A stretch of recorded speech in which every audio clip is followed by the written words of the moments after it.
A graduate of Waldorf College and the University of Denver, this son of a Lutheran minister dropped out of the seminary because he didn't like the class on preaching. In 1973, Brad Anderson landed a sales job at Minneapolis-based Sound of Music, imagining what a great job to be able to listen to music all day.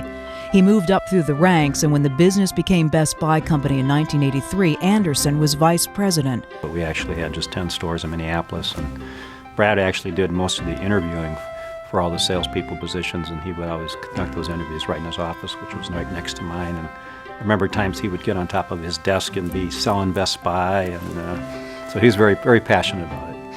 His passion helped Best Buy grow to become the nation's top consumer electronics retailer.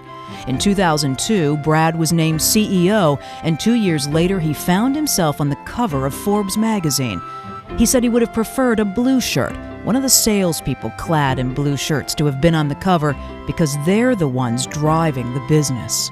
And I think that's really the spirit of a strong leader, is somebody who essentially wants others to shine and is willing to stand in the background while that light shines down on somebody who actually made meaningful contribution and had great learnings along the way. What makes him a great executive.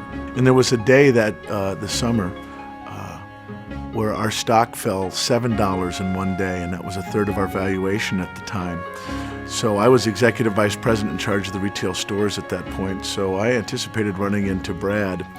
I didn't anticipate running into him first thing in the morning in the parking lot. I thought, goodness gracious, give me a break. And there he was, and as we're going to walk in, I start to talk to him about what we're doing to help improve things in the stores to address the challenge we've faced in the market. And he started talking to me about how my wife was doing with her treatments and her chemo, and sharing with me stories about survivors he knew. And so in that moment, when the company had this black eye, it was all about what was happening with my wife and not what the business.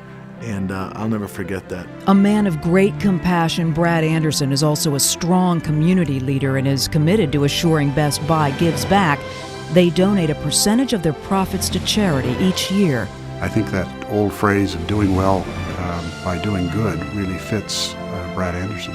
Brad Anderson is a person of joy and passion and commitment, conviction, really. There's a depth here that I think is really remarkable. So when you meet him, you meet someone with depth and conviction, and then immense capacities.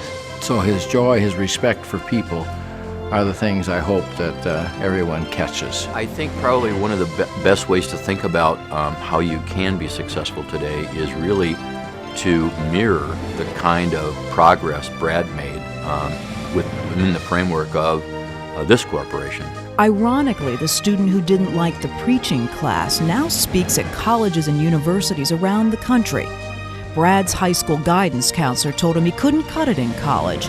That high school kid became the man who now runs a $30 billion a year Fortune 100 company with over 110,000 employees. This man, Brad Anderson, who names his parents as his inspiration, is himself truly an inspiration.